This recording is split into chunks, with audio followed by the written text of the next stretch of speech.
On this channel, I talk about what Eric has said in the last 24 hours on his platform of X.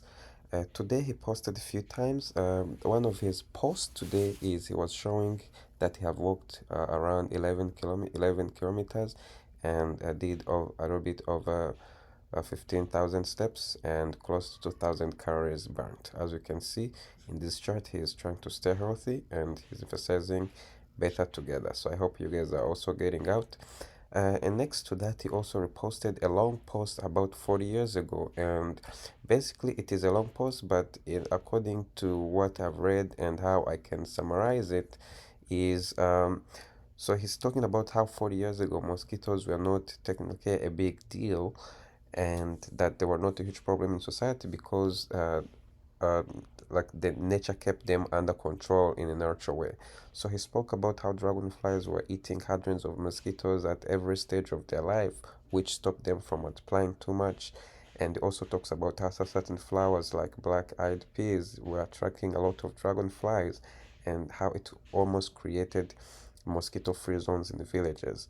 And then people came in and started using some strong weed killers like Roundup to get rid of some weeds, and then this killed a lot of dragonflies. And then when dragonflies were gone, mosquitoes exploded, and now everyone needed a lot of nets and sprays so that they could sleep at night.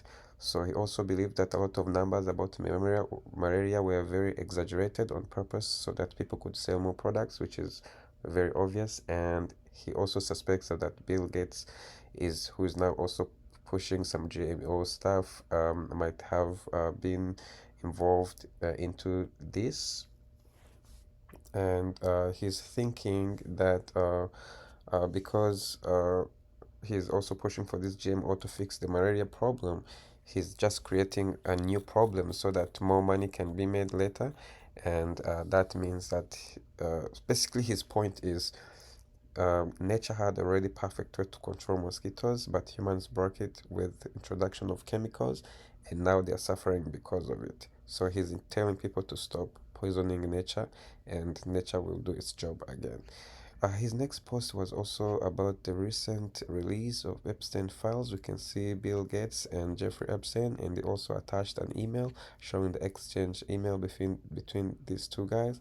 He's calling them crooks, he's calling Bill Gates scammers, and he's calling Bill Gates a very big criminal, and that he manufactured a fake pandemic. A lot of people in the comments agree with him, and so do I. So, and then the next post is actually a very good one. He's talking about how that any initiative that has carbon credits and climate change in its selling point is a scam. If you can check his account, you can read it. But basically, he's talking about like how some initiatives, like when you go to Africa, a lot of startups they are pitching with Europeans and Americans on board, and that these people from abroad are stealing America's taxpayers' money and laundering it to Africa. And so when these startups, he gave an example of this startup called Sandy, but when these startups, they have these flash offices, these aggressive marketing strategies, and but the sales and the numbers don't add up. And so once these startups collapse, people start leaving, and so basically he's saying that people should stop depending on endless foreign capital inflows, and which could vanish overnight, and start building business models that prioritize growth uh, and profitable in the economics in which they operate in. We all know him, how he's about relationships and different things as well.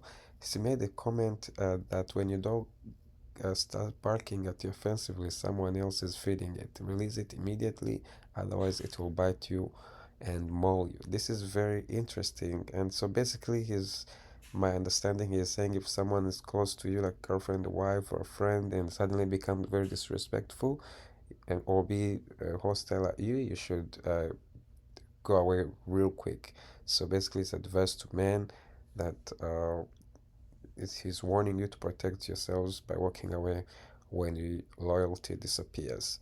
And then this is also about a nice post about the hospitals. How is asking how we can have best hospitals with ultra modern tech facilities and cutting edge diagnostics, but your food system is broken and dietary guidelines are faulty, this is all zero work because a healthy population is bred on farms and nourished in kitchens and not hospitals. So I think this makes very sense. So basically, he's saying that prevention through better food beats expensive cures every time. And this is what he posted today. Thanks for following. I will see you in the next post tomorrow. Don't forget to subscribe and follow me for a daily post by Eric. Thanks again. You have a wonderful day.